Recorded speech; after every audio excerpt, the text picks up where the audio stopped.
Auzubillahi minash-shaytanir-rajim. Bismillahir-rahmanir-rahim. Assalamu alaikum wa rahmatullahi wa barakatuhu. Salutations, message de salutation à vous tous et toutes qui nous suivent dans le Dars, dans le mois de Ramadan. Hier, j'avais commencé un sujet très important concernant différents sujets de Saint-Coran. Il y a une diversité de sujets.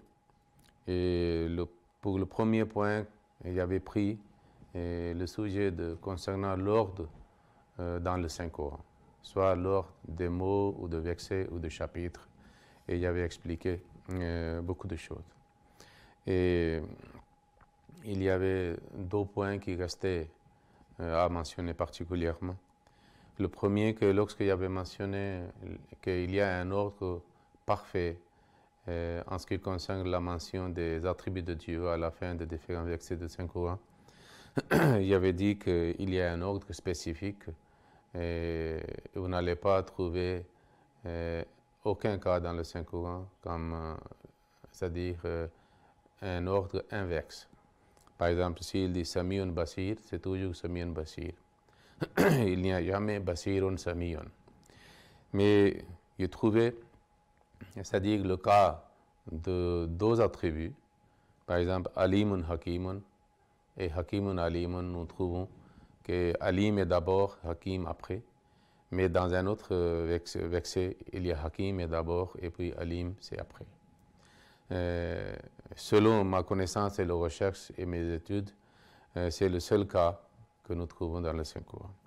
Mais c'est aussi très très riche et important de savoir pourquoi dans un verset Dieu a dit Alimun Hakim et dans un autre verset il a dit Hakimun Alimun. Parce que c'est très très significatif. Et ces deux attributs sont liés mutuellement l'un avec l'autre.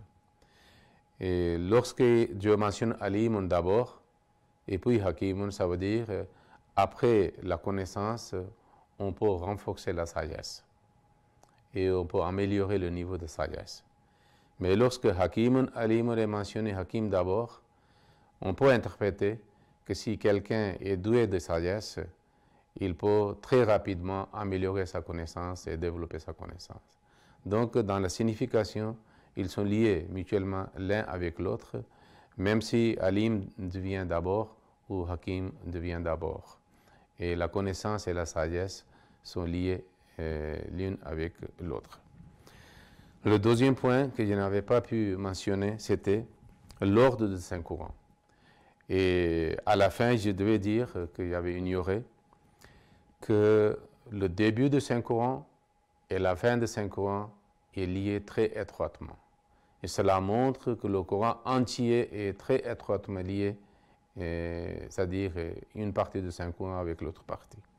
Par exemple, pour commencer la récitation de Saint-Coran, nous sommes conseillés de dire Auzubillahi minash-shaytanir-rajim, Bismillah, Auzubillahi minash-shaytanir-rajim. On dit Ta'awwaz. Fa idha qara'ta al-Qur'ana fasta'iz billah. Et à la fin de Saint-Coran, il y a deux chapitres dans lesquels Dieu nous a révélé, c'est-à-dire Dieu a révélé dans le Saint-Coran et nous a dit, commandé de dire Kul a'ouzu, que je cherche refuge. Et puis, il y a une autre chose, que pas seulement, c'est-à-dire un mot, c'est deux sourates qui sont appelées Mu'awwazatayn, dans lesquelles Ta'awwuz est mentionné. Et il y a un autre lien très étroit de sourate entière, sourate Fatiha, avec la fin du Saint-Coran. Parce que le sujet du Saint-Coran se termine avec sourate Al-Nasr. Et après, c'est sourate Al-Lahab. Et sourate Al-Lahab mentionne deux groupes. Comme Dieu dit, Tabbat Yada Abi Lahabin Watab. Les deux mains de Abu Lahab, ça veut dire la paire de flammes ou de feu, qui fait allusion vers un attribut des ennemis, des opposants de la vérité. Et dans le sourate Fatiha, la fin de sourate Fatiha mentionne deux groupes qui sont ennemis de la vérité et des faveurs divines, Maghdubi alayhim et Dallin. Alors ainsi dans sourate Al-Lahab, selon le sujet de Saint-Coran, c'est-à-dire que dans ce chapitre prend fin en ce qui concerne le sujet, Dieu a répété le même phénomène de deux groupes ennemis de la vérité. Et puis, dans les restes de surat Mawadatain et surat Ikhlas, c'est-à-dire ce que ces deux opposants de la vérité vont faire et comment ils vont intriguer les machinations, comment ils vont, c'est-à-dire répandre leurs machinations et comment ils vont créer le moyen de destruction de cet univers et dominer le monde sont mentionnés dans surat Al-Falaq et surat An-Nas. Comme ce n'est pas le moment d'expliquer cela, c'est pour cela que je ne rentre pas dans le détail. À un moment approprié, j'expliquerai cela. Mais ça, c'est très important de savoir. Dans surat An-Nasr, Anamta alayhim est expliqué. Et dans surat Al-Lahab, Maghdoub alayhim et Dalin, deux groupes sont mentionnés. Et la destruction est mentionnée.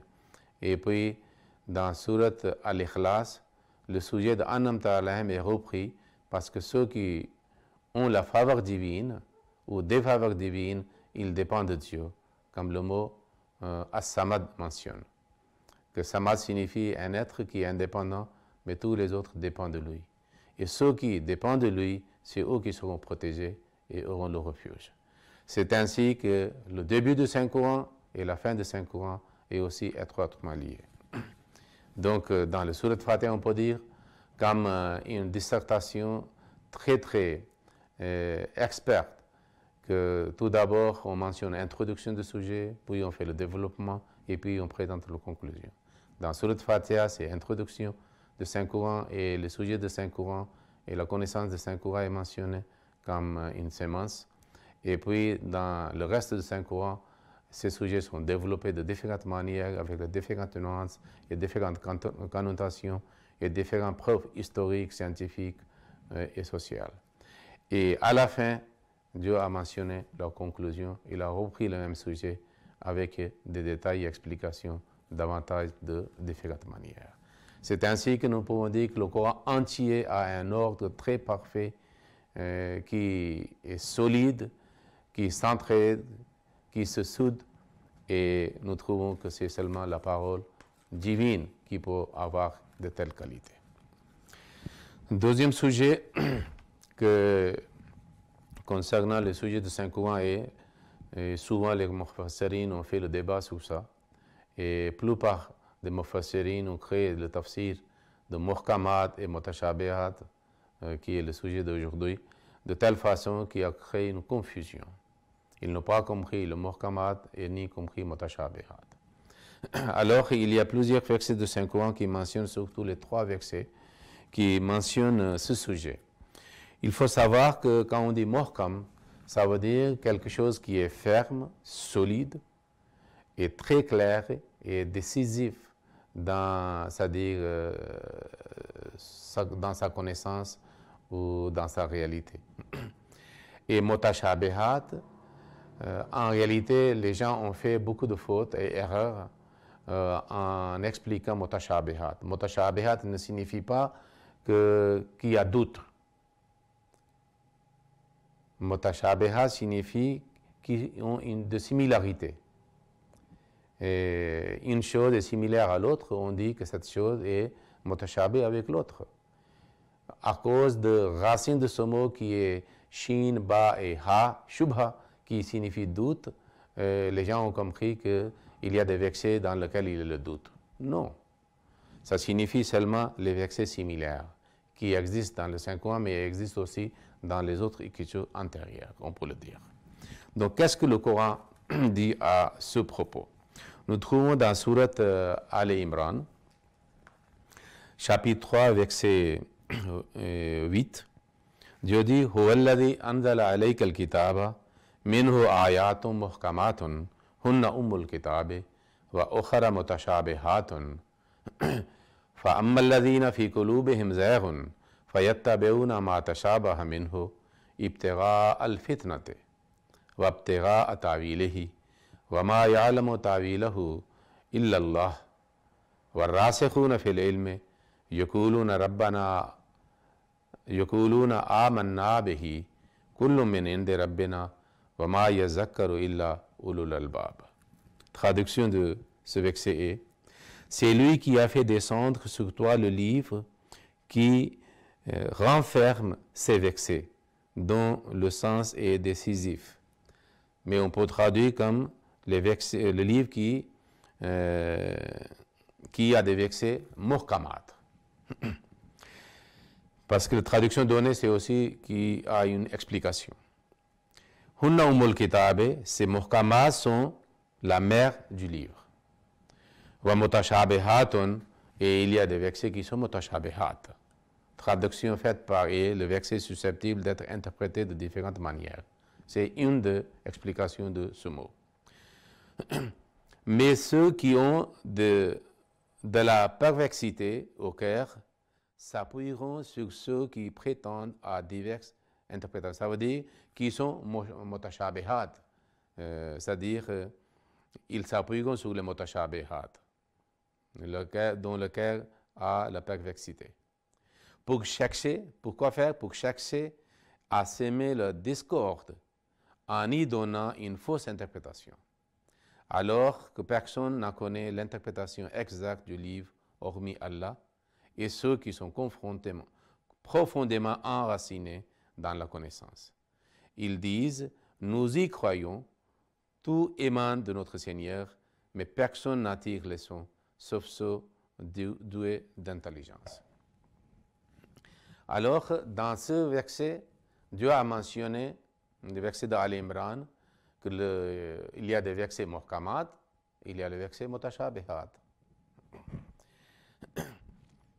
Alors, dans un autre, ça veut dire dans ce verset, il y a deux façons de versets sont mentionnées, qu'il y a des muhkamat et mutashabihat.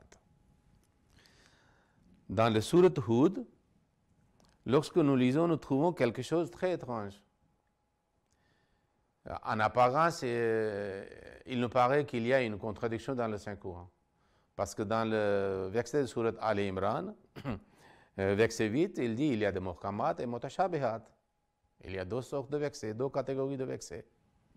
Mais dans Surat Hud, Dieu dit, Bismillahir-Rahmanir-Rahim, Alif Lam Ra, Kitabun uhkimat ayatuhu, thumma fussilat min ladun hakimin al-khabir.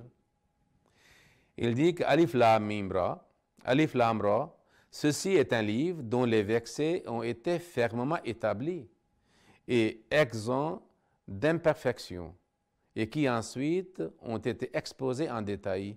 Il émane d'un être sage et très conscient. Maintenant ici il dit Kitabun uhkimat ayatuhu. Dans ce verset de Surat Hud, Dieu dit tous les versets du Saint-Coran sont muhkamat, sont muhkam. Il ne mentionne pas le mutashabihat. Donc cela signifie qu'aucun verset de Saint-Coran n'est pas mutashabihat, tous les versets sont muhkamat. Et ce verset rejette cette idée, idée de certains qui disent mutashabihat signifie où il y a le doute. Comment on peut avoir le doute?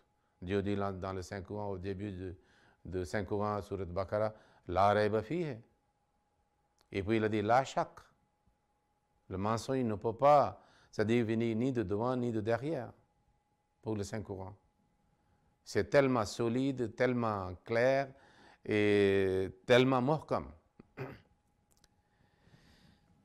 Maintenant, nous lisons un autre verset, parce que dans ce verset de Surat Hud, il dit tous les versets sont muhkamat. Et maintenant, dans un autre verset de Surat Az-Zumar, c'est le chapitre 39 et le verset 24. Il mentionne un sujet aussi un peu différent. Il a dit Allahu nazzala ahsan al-hadith kitabam mutashabihan mathaniya taqsha'irru minhu juludul ladhina yakshawna rabbahum thumma talinu juluduhum wa qulubuhum ila zikrillahi zalika hudallahi yahdi bihi man yasha'u wa man yuzlilillahu fama lahu min had. Dieu dit, Allah a révélé le meilleur message sous la forme d'un livre dont les versets sont, c'est-à-dire dont les versets sont mutashabihan. Et une autre catégorie de mutashabihan, la masni, mathaniya, qui se portent mutuellement et sont répétés de diverses formes. Masaniya signifie répéter. Comme pour le Surat Fatiha, Dieu a dit que Sabul Mafani, un des noms de Surat Fatiha, 7 versets souvent répétés. Mais ici aussi, Mutashabihan a été traduit sous la forme d'un livre dont les versets se supportent mutuellement. C'est aussi une traduction un peu, c'est-à-dire expliquée, comme un commentaire. Mais on peut prendre comme Mutashabihat. Donc, dans Surat Al-Imran, Dieu a dit Muhkamatun Mutashabihatun. Il y a deux sortes de versets. Surat Hud dit Muhkamat, Uhkimat ayatuhu. Maintenant, Surat Zumar, verset 24 dit Mutashabih, Kitaban Mutashabihan. Donc, ça veut dire tous les versets de livres de Saint-Coran sont Mutashabihat. C'est quoi? Alors, nous devons comprendre que les versets de Saint-Coran sont muhkamat, dans le sens qu'ils sont fermes, très clairs, solides, aucun doute. Et mutashabihat ne signifie pas où il y a le doute. Mutashabihat signifie il y a des similarités. Mais les similarités à quoi? Alors, similarité, certainement, aux autres enseignements divins. Mais il faut d'abord analyser quelque chose. Que si on dit que Kitaban Mutashabihan, ça signifie le verset ou une partie du livre dans lequel il y a le doute, il y a la possibilité de doute. Mais tout en mentionnant dans Surat Az-Zumar que ce livre est Mutashabih, dont les versets sont certainement, c'est-à-dire sont devenus Mutashabihat. Mais comment un verset ou un livre ou un enseignement dans lequel il y a doute pour créer un tel changement lorsque quelqu'un récite ce verset? Il dit Takshairu minhu juludul lazina yakshawna rabbahum. Ceux qui ont le khashiyatullah, le crainte d'Allah, lorsqu'ils lisent ce livre, ces versets qui sont mentionnés comme mutashabihat, ces versets font frissonner ceux qui craignent Allah. Ça veut dire il y a un changement absolu dans leur être. Le corps, c'est-à-dire, est frissonné. Et puis il a dit, ensuite, summa talinu juluduhum. Ensuite, leur peau et leur cœur s'adoucit. Alors, comment il est possible que le verset dans lequel il y a le doute pour créer un tel changement dans la personne, dans le peau de personne, dans le cœur de personne, c'est-à-dire qui récite ce verset? C'est seulement une certitude, une réalité, une vérité inébranlable, très claire, solide et ferme, qui peut créer un changement en quelqu'un. Donc il dit que la récitation de ce livre fait frissonner ceux qui craignent leur Seigneur. Ensuite, leur peau et leur cœur s'adoucissent au souvenir d'Allah. Est-ce qu'un doute peut créer un tel changement, pour créer une telle réaction? Telle est la direction d'Allah, c'est par cela qu'il guide, qu'il vaut, et celui qu'Allah juge égaré, il n'aura aucun guide. Cela mentionne que tous les versets de Saint-Coran sont, c'est-à-dire très clairs, qu'il y a un effet qui crée une influence sur les autres. Alors cela signifie que mutashabih ne signifie pas ce que les gens pensent, qu'il y a le doute. Mutashabih signifie qu'il y a une similarité avec les autres. Et avec qui? Nous savons très bien que le Coran a été révélé par Dieu au saint prophète sallallahu alayhi wa sallam, qui était désigné par Dieu comme un prophète d'Allah. Dieu a aussi envoyé les autres prophètes. Il avait aussi révélé aux autres prophètes. Et il leur a donné des enseignements divins. Et nous trouvons qu'il y a certains enseignements divins qui ont été révélés à tous les prophètes. Et c'est une similarité entre le message de tous les prophètes et entre tous les prophètes, parce que la source est la même, c'est Dieu. Par exemple, les actes d'adoration Salat est mentionné dans le Saint-Coran que tous les prophètes ont dit d'adorer Dieu. Puis zakat, dépenser, faire des émondes, dépenser pour la cause d'Allah et pour les êtres humains, sont mentionnés partout. Souvenir d'Allah, faire les supplications à Dieu qui peut vous aider et vous faire sortir des problèmes. Et puis, il y a des valeurs morales, bonnes valeurs morales. Et le mauvais, c'est-à-dire aspect de certains actes qui sont mentionnés. Et puis, la récompense de la part de Dieu. Toujours, il y a l'enseignement de Dieu que Dieu fait la promesse de victoire et de réussite avec les prophètes et l'acte suivant. Donc, il y a beaucoup d'enseignements mentionnés dans le Saint-Coran qui aussi sont mentionnés dans les enseignements des prophètes précédents. Donc, vers ces enseignements qui sont comme un héritage collectif, universel de tous les prophètes, le Coran a aussi enregistré. C'est pour cela, ce sont les mutashabiha signifient que les enseignements qui ont une similarité et qui existent dans les enseignements de tous les prophètes, et le Coran l'a mentionné parce que le Coran présente un enseignement universel, une religion universelle, un livre universel, un prophète universel. Donc, c'est le cas, par exemple, Dieu dit dans le Surat Al-Baqarah, Ya ayyuhallazina amanu kutiba alaykumus siyamu kama kutiba alal ladzina min qablikum. Et toutes les religions ont la mention et enseignement concernant les jeunes. Et puis il a dit, Wa likulli ummatin ja'alna mansakan. Dans Surat Hajj, chapitre 22, verset 35, il a dit, et à chaque peuple, nous avons attribué des rites sacrificatoires. Alors, il y a certainement des similarités. C'est pour cela, ici, mutashabiha signifie les enseignements qui ont les similarités. Maintenant, une question pourrait être posée, que certains qui font aussi objection que le Coran est le plagiat. Et comme il a volé les enseignements des autres, il a mis dedans. Non, le Coran déjà confirme que le Coran confirme les révélations des prophètes antérieurs. Il dit. Et puis, l'islam mentionne que croire en véracité de tous les prophètes et leur message et leur révélation et fait partie des articles de la foi. Parce que le voleur toujours cache ce qu'il a volé. Mais le Coran mentionne une réalité. Ce n'est pas un vol ou plagiat. Et puis, il a dit que, mais pourquoi Dieu a mentionné certains enseignements qui sont similaires, qui ont des similarités? Comment on peut savoir? Il dit, c'est Allah seul qui sait. C'est pour cela qu'il a dit que وَمَا يَعْلَمُ تَعْوِيلَهُ إِلَّا اللَّهُ.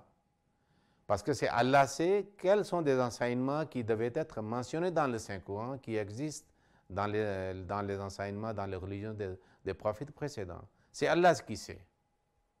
Et puis, c'est Allah qui sait la vraie sagesse et la philosophie derrière, que certains ont été choisis et mis dans le Saint-Coran et les autres ont été ignorés. Et puis, ceux qui sont doués de la connaissance, qui sont enracinés dans la connaissance, c'est eux qui peuvent savoir la philosophie. C'est Allah l'accorde de connaissance, que pourquoi Dieu a choisi tel et tel dans le Saint-Coran et les autres n'ont été pas choisis. Alors, on peut très facilement conclure que muhkama ne signifie pas qu'il y a des versets du Saint-Coran qui ne sont pas muhkam. Tous les versets sont muhkam. Parce que mutashabiha signifie les enseignements du Saint-Coran qui ont une similarité avec les autres et le Saint-Coran contient. C'est pour ça que Dieu dit dans le Saint-Coran, Fiha kutubun qayyama. Toutes les vérités éternelles sont enregistrées dans le Saint-Coran. Chaque prophète avait amené les vérités. Il y avait certaines vérités temporaires, comme une solution pour résoudre le problème de cette époque, mais il y avait certains qui étaient de caractère permanent, durable. Alors le Saint-Coran les a mis dedans. C'est pour cela que Dieu dit qu'il y a des muhkamat et il y a des mutashabihat. Mais en même temps, en mentionnant cela, le Coran présente une distinction face aux autres écritures saintes. Les autres écritures Par exemple, le Veda ne mentionne pas ce que Dieu avait révélé aux prophètes israélites. Et les prophètes israélites ne mentionnent pas ce que Veda avait mentionné. Et ainsi, le Zoroastre et les autres bouddhismes, par exemple, ne mentionnent pas ce que les prophètes israélites ont été octroyés. Le Coran est le seul livre qui mentionne les prophètes de différents peuples. Certains ont été mentionnés par le nom et les autres sans nom.